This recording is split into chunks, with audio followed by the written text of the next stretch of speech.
Sizni trekkeringizda aniq bunaqa emas. Mana shu stoyka joyi sizda matviy bo'lib turadi.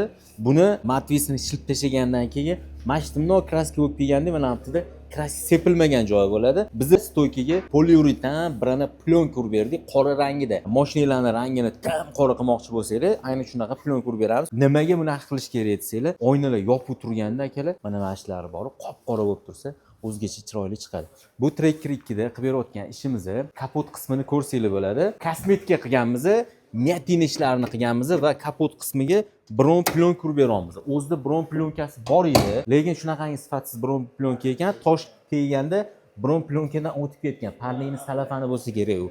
Mashinani kraska qismini zararlagan, qirgan. Buni biz tozalab, kosmetika qilib, bron plyonkalarni shilib, qaytadan bron urib beramiz va 3 sloyli polirovka keramika qilib berdik. Polirovka keramika hozirgi kunda Ramazon kunida skidkada $150 dan qilib beramiz. Kevrasizlar.